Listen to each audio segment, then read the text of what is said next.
Welcome back guys to another Odyssey video. In this video I want to talk to you about the 10 biggest mistakes you can actually make while playing Assassin's Creed Odyssey. This video is not only for players who just started playing Assassin's Creed Odyssey, because there are some very common mistakes that I see people keep doing even after they have played the game for hundreds of hours already. By far the biggest mistake people keep doing is using their 200 free Helix credits on the wrong item, because you absolutely have to use your free credits on the Bighorn Bow. The Bighorn Bow is by far the best item in the game because it doubles all your warrior damage and it nearly quadruples all your hunter damage. There is no other item coming even close to this one. It works basically as a glitched item because it adds all its 6495 DPS to your left melee weapon. At max level, your left melee weapon hand has a base damage of 2490. When you then add a perfect melee weapon like Hator Harper, you will have a total of 10319 DPS. But together with the Bighorn Bow, which adds all its 6495 DPS to your left melee weapon, you will have over 16,000 DPS for your left weapon. And that simply melts everything. The Bighorn Bow is an absolute must-have item for every build, so don't make the mistake to spend your credits on another item. A second big mistake I see people keep doing even on higher levels is farming for material and money. This is essentially a big waste of time because the game will throw millions at you on higher levels. Everything in this game is scaling exponentially, and this includes all materials and money. So all you have to do in order to get more money and materials is focus on leveling up as fast as possible. You will literally swim in materials and money at level 70 and beyond. If you sell an epic item on level 10, you will only get 200 drachme for it. If you sell it on level 50, you will get 2000, on level 70 you will get 10,000, and at max level you will get over 40,000 drachme for every item sold. And the materials will also increase the same way. So for every hour you spend on farming this stuff on lower levels, you only have to invest a fraction of a second on higher levels. You also don't have to upgrade your items every level. Just upgrade your weapons every 5 levels and upgrade your armor every 10 or even every 20 levels, because it is far less important. A very wrong perception a lot of players have is that for a lot of damage they also think they need a lot of ability points, which is entirely not true. You can deal millions and millions of damage and only have a very limited amount of points, because 90% of the damage is actually coming from your correct gear and the correct engravings you use in your build, and only 10% is coming from mastery points. So farming or cheating yourself a lot of mastery points is actually completely useless if you don't have a good build for it. Almost all the builds and all the damage I show you on this channel can be achieved with a build that uses no more than 160 points. And that is exactly the amount you will get when you play the game and max out your character and play the Atlantis DLC, which gives you 56 additional points every time you play the game. Playing the Atlantis DLC and the New Game Plus in general is also the best way to get more ability points, because you can always collect all the 22 tombs from the base game and the 56 free points from the Atlantis DLC again and again. It is the fastest and most efficient way to get more points. Legendary gear is not the best gear in the game. If you want to make a build completely out of legendary gear, you will not get the best possible build in this game, because legendary gear, especially the armor items, have only 3 engravings plus a set bonus.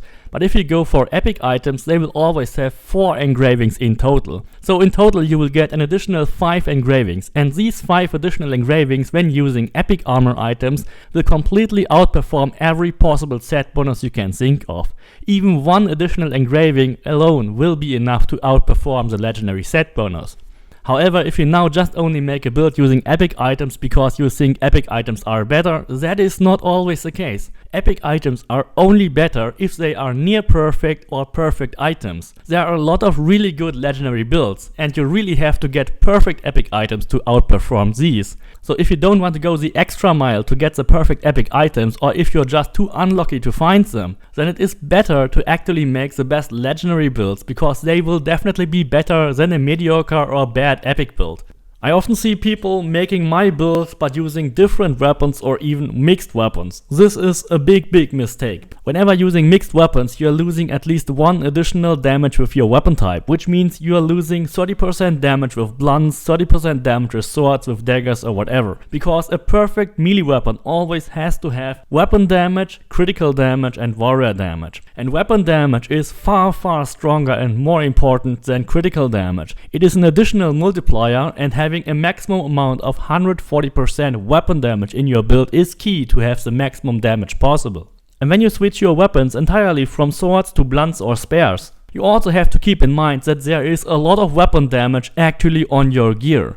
If you want to play with axes, blunts, spears and staffs, you also have to add this amount of weapon damage on the corresponding gear types. Another thing a lot of people always ask about is low health bonuses, because when you wear the Fox of Olympus your health is being reduced to 25%. And a lot of people now think when playing at 25% health your full health bonuses don't apply, but they do. As long as you don't get hit by an enemy, you are considered to be at full health. So all your full health modifiers will always work, no matter if you wear the Fox of Olympus or not.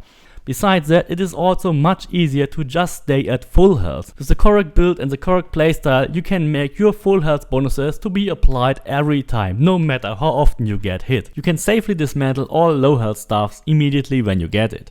What I also often see when people make their own builds is they go all in on assassin damage. This is actually not needed at all. You only need around 600,000 assassin damage and 600% critical damage to be able to overrun every mercenary, even the strongest ones, on Nightmare with just a normal assassination. Any damage beyond 600,000 assassin damage or 600% critical damage will just be wasted damage, because you will never deal that anyway. It may only have an effect on Ares Madness or Hero Strike, but for assassinations that is more than needed. That also means when using the Corfu engraving, the Fox engraving and the damage conversion, you already have enough assassin damage. You don't need to have assassin damage on any of your items, because you already get enough from all those super big fixed bonuses. So you can focus to make a build around warrior damage to increase your warrior damage alongside with your assassin damage, to have a much more versatile hybrid build instead of just an assassin only build that can't do anything else. Elemental damage is another thing a lot of people actually like to use and really throw a lot of stuff into it, but almost all that build up and duration engravings are entirely useless.